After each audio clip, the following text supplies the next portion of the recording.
Dès l'instant où l'on ouvre un manuel d'histoire ou que l'on contemple une carte postale pittoresque des gondoles vénitiennes, on nous inculque un mensonge. Venise est présentée comme la capitale romantique du monde et un miracle de l'architecture médiévale. On nous raconte que cette métropole de pierre, avec ses palais de marbre, ses cathédrales, ses places et ses colonnes, dressées au milieu d'un marécage mouvant et fétide à même l'eau, doit son existence au génie des bâtisseurs médiévaux et, surtout, à des pieux en bois. La science officielle affirme avec un léger sourire que des millions de troncs de mélèze ont été enfoncés dans une boue sale et salée et que c'est sur ce radeau de bois qu'une civilisation entière a été érigée. Pourtant, il suffit de mettre les émotions de côté et d'activer la logique froide et les mathématiques pour que ce beau conte de fées s'effondre.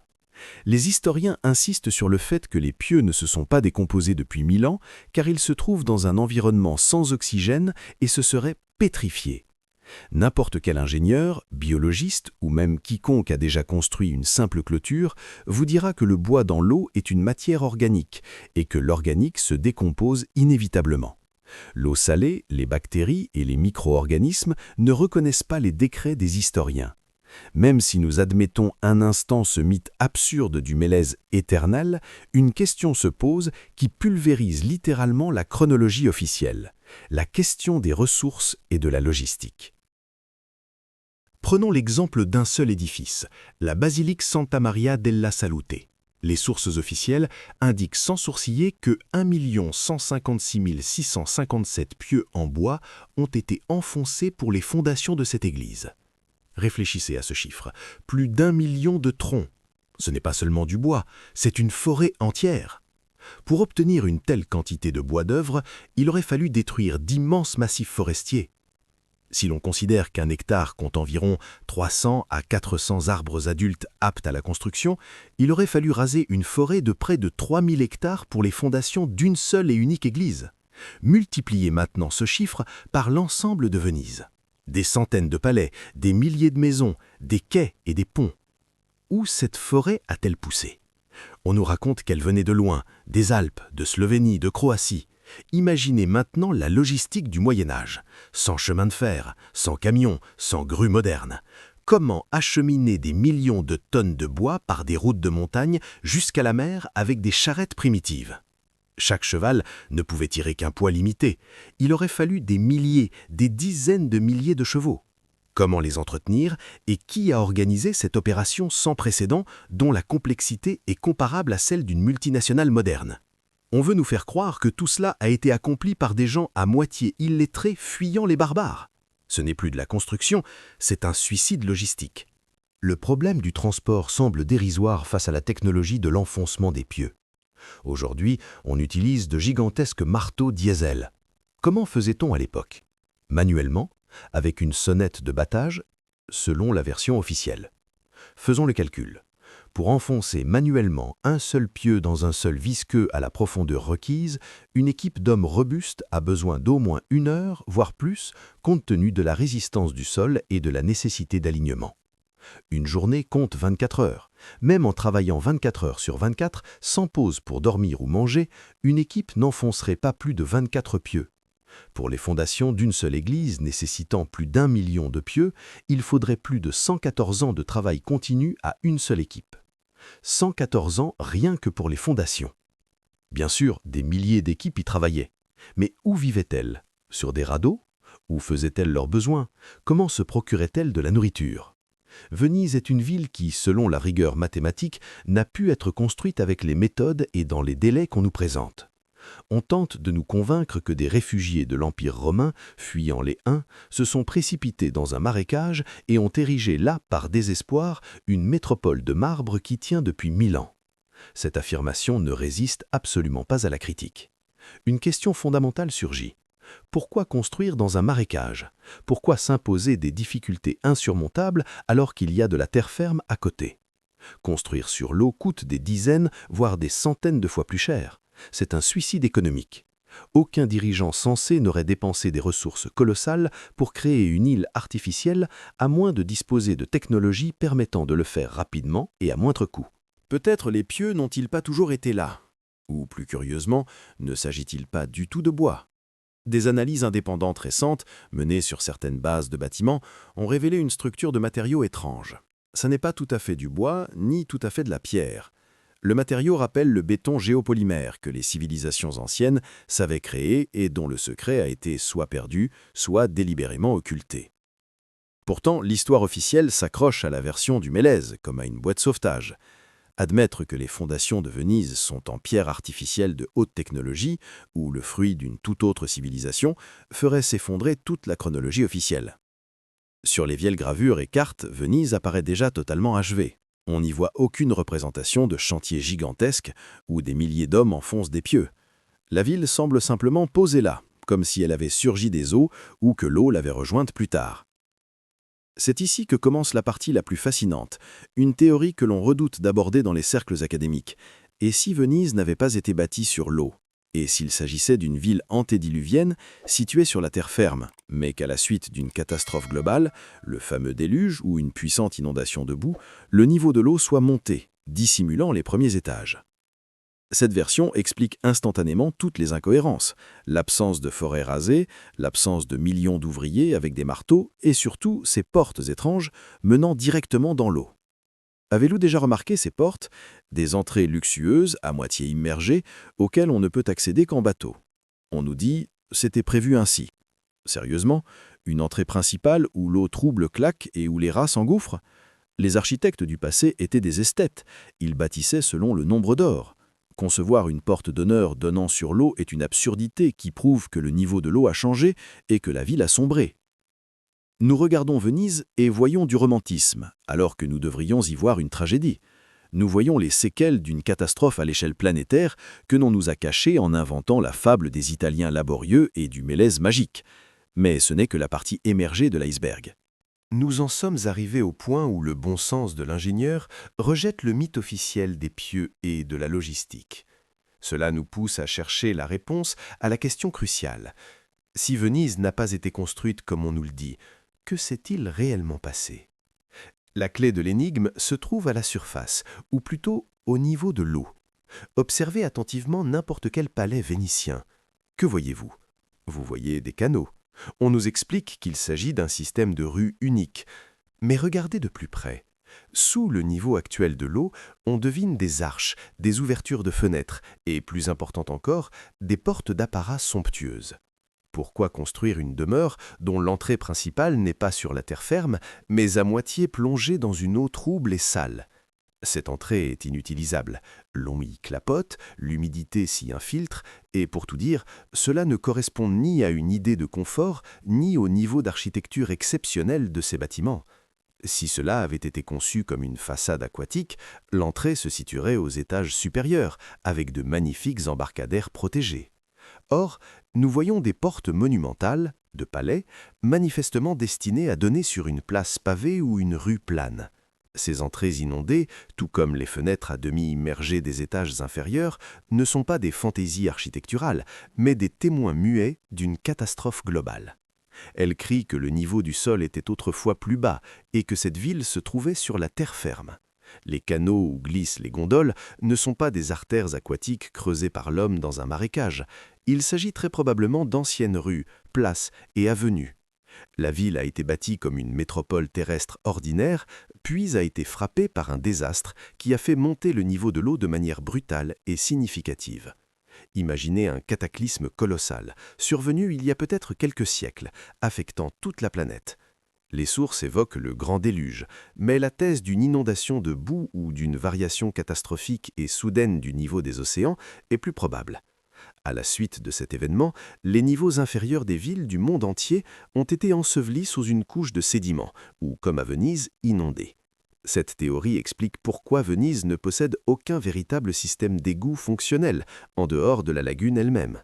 Telle qu'elle existe, Venise est, d'un point de vue sanitaire, une fosse septique géante à ciel ouvert, ce qui est impensable pour une république aussi riche, fière et cultivée. On nous fait croire que tous les déchets étaient simplement rejetés dans les canaux sans provoquer d'épidémie. C'est absurde. En revanche, si l'on accepte l'idée de l'inondation, tout change. Avant la catastrophe, lorsque la ville était sur la terre ferme, il devait y avoir un système complexe et développé d'évacuation des eaux et d'égouts, peut-être même avec des tunnels et des collecteurs, comme dans la Rome antique. Ces systèmes se trouvent naturellement aujourd'hui en profondeur, noyés et envasés. Ils ont cessé de fonctionner dès que les rues sont devenues des canaux. Ainsi, la Venise officielle n'est que le deuxième étage et les suivants d'une majestueuse cité antédiluvienne. Quand l'eau est montée, les survivants n'ont pas quitté leur demeure. Ils se sont simplement adaptés, ils ont muré les fenêtres inondées, cessé d'utiliser les portes du bas, déplacé leur vie aux étages supérieurs et commencé à utiliser les anciennes rues comme voies navigables. Ce ne fut pas un acte de construction à partir de rien, mais un acte de sauvetage et d'adaptation à un environnement nouveau et hostile. Cela éclaire également le mystère des fondations. Si la ville se trouvait sur la terre ferme, elle n'avait pas besoin de millions de pieux en bois qui auraient pourri en quelques décennies. Elle n'avait besoin que de fondations ordinaires. Mais que constatons-nous en réalité? Lors de rénovations et d'études, il a été découvert que sous de nombreux bâtiments, au lieu des troncs de bois pêle-mêle attendus, se trouvent d'énormes dalles monolithiques formant une structure unifiée. Cela ne ressemble pas à des techniques médiévales. Ces dalles pourraient faire partie des fondations d'origine, hautement technologiques, ou avoir été créées à partir de ce fameux béton géopolymère, une pierre artificielle incroyablement résistante et durable. Lorsque la ville a été inondée, le sol dessous s'est détrempé et est devenu meuble, et les bâtiments ont commencé à s'enfoncer. C'est alors que les pieux en bois entrent en jeu. Ce ne sont pas les fondations d'origine, mais une tentative de renforcement de structures déjà existantes qui s'affaissaient. Les habitants ultérieurs, constatant que les maisons s'enfonçaient dans le sol ramolli, ont commencé à planter des troncs autour et sous les dalles pour stabiliser l'édifice.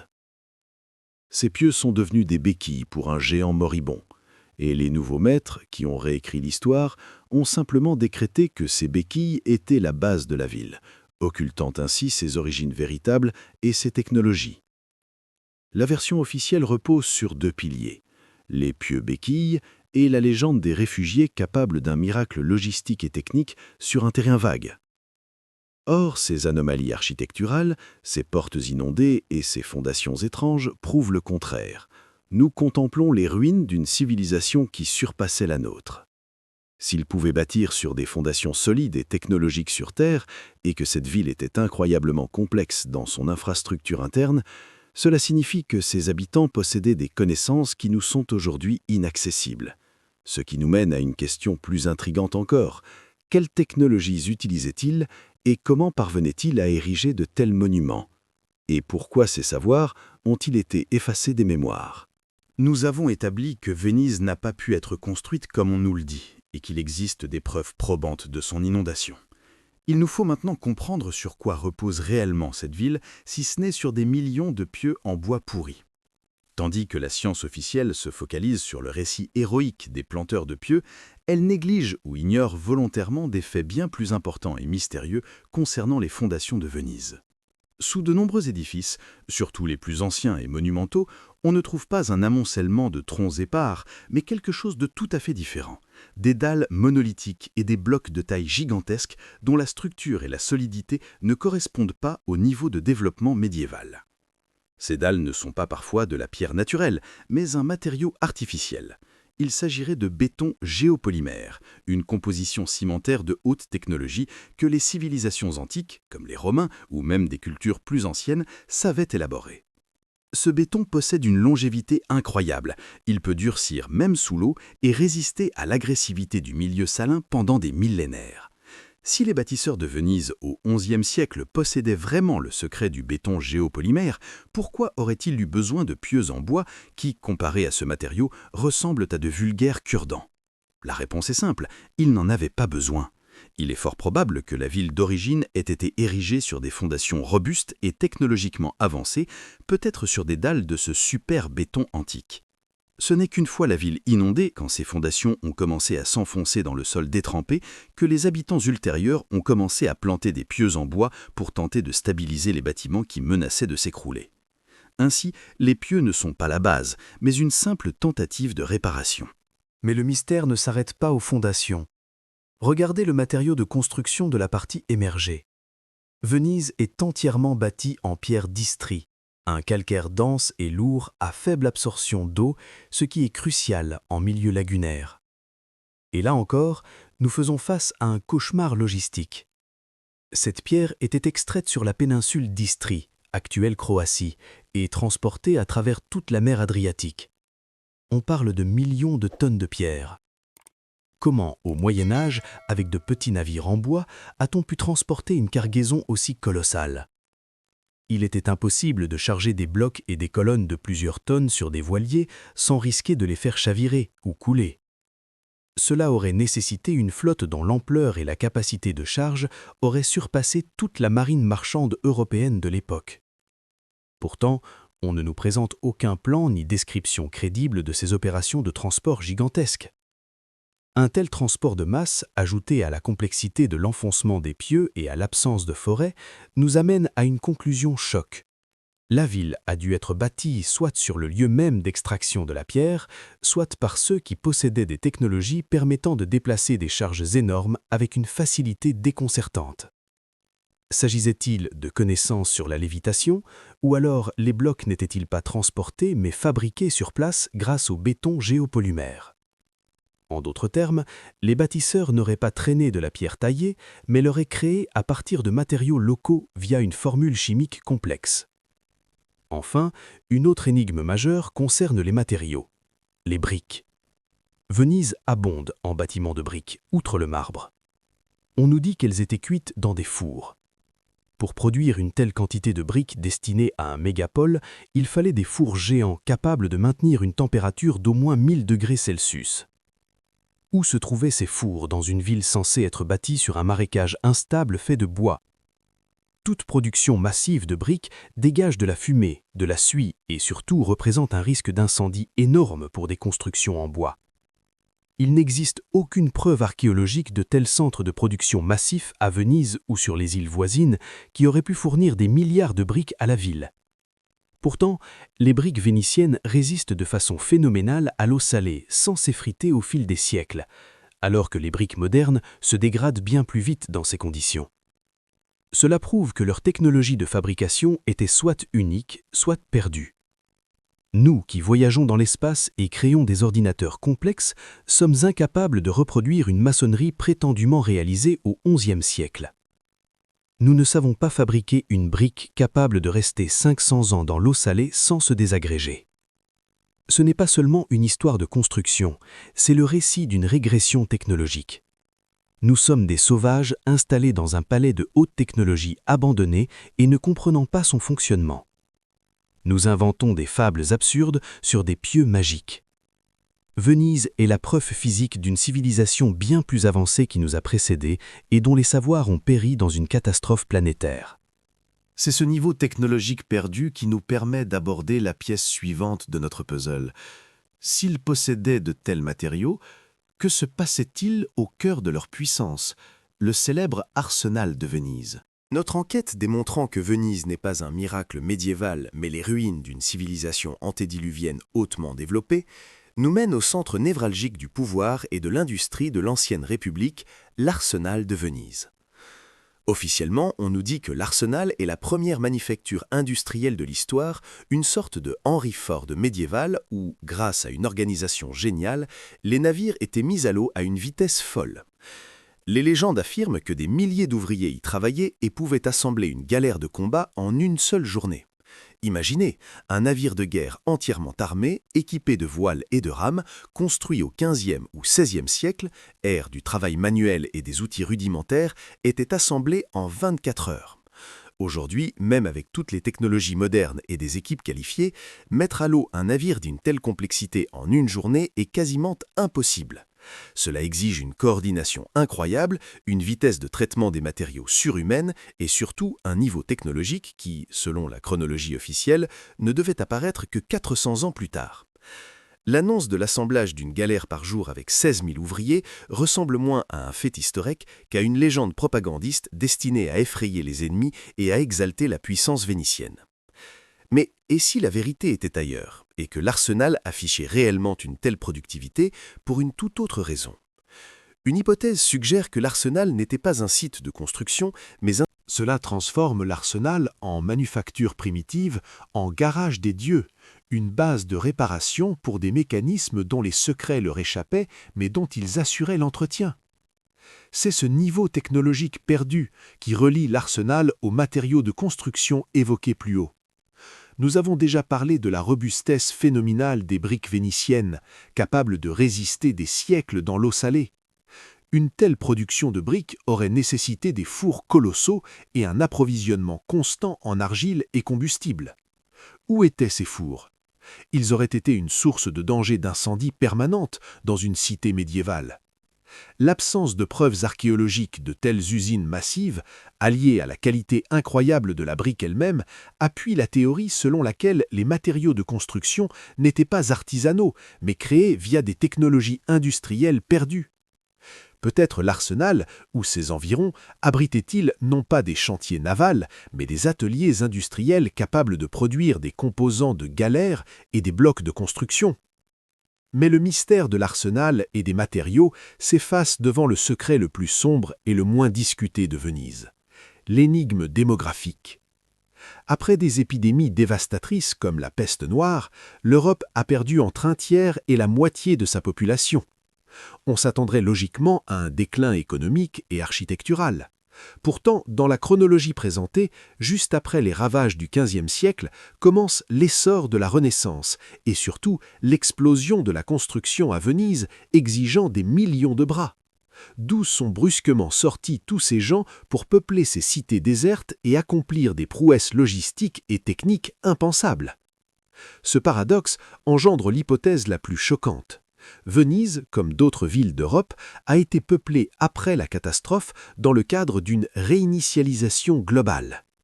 Les villes étaient vides mais intactes, dressées comme des décors géants. Pour relancer la civilisation, il fallait de la main-d'œuvre. Certains chercheurs notent des symboles étranges dans l'art de la Renaissance, ainsi que des tableaux représentant des nourrissons. Cette interprétation digne de la science-fiction suggère que les nouveaux maîtres, détenant des restes de technologies antédiluviennes, auraient pu utiliser des sortes d'incubateurs ou des systèmes de reproduction rapide pour remplir en un temps record les cités vides de gens dociles et faciles à diriger. Notre périple à travers Venise est une descente par les marches du mensonge officiel vers la vérité d'une civilisation disparue. Si les mystères des fondations, de la logistique et de la productivité industrielle, arsenal, pointent vers des technologies perdues, alors les derniers détails, les plus raffinés, l'art et les matériaux, sont des éclats directs de cette époque plus avancée. L'art vénitien et les techniques du verre de Murano ne sont pas qu'un artisanat, mais des preuves de savoir scientifique. L'île de Murano, près de Venise, est devenue détentrice du monopole de la fabrication du verre de miroir, secret protégé sous peine de mort. On nous parle de secret commercial. Mais pourquoi? Quelle était cette valeur inouïe? Les maîtres de Murano ne soufflaient peut-être pas que des vases, mais préservaient des reliquats de connaissances perdues en optique. Produire des lentilles et des miroirs d'une pureté parfaite, à haut pouvoir réfléchissant, exigeait non seulement du talent, mais aussi un contrôle précis de la chimie et de la température, des savoirs logiquement impossibles au Moyen-Âge. Ces secrets étaient probablement protégés non des rivaux, mais de ceux qui auraient pu les utiliser pour restaurer l'ancienne et périlleuse puissance technologique. Plus sidérantes encore sont les sculptures de marbre de Venise et des régions voisines.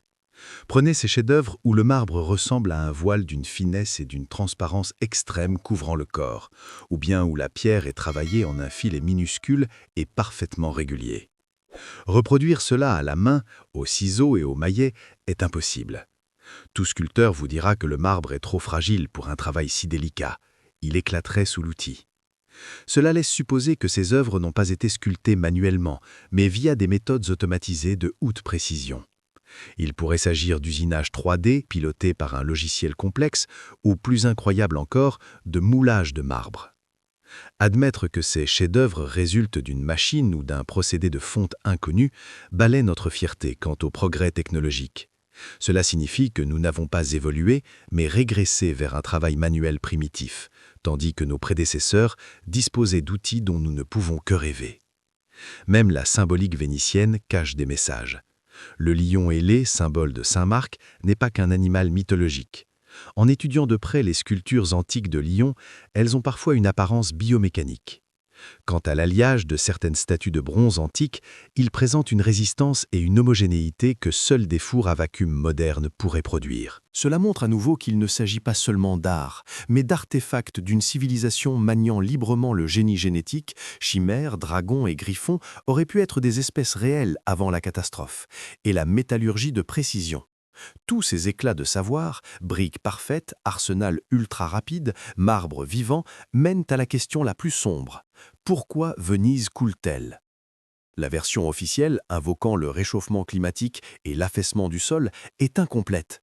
Si la cité repose sur des fondations antédiluviennes solides, pourquoi sombre-t-elle si vite? La théorie la plus radicale, unifiant tous les faits, suggère que Venise coule non pas parce qu'elle est sur un marécage, mais parce que le mécanisme qui la maintenait à flot a cessé de fonctionner. Et si la civilisation antédiluvienne utilisait l'antigravité ou des vibrations haute fréquence pour stabiliser ses monuments sur l'eau ou sur un sol mouvant?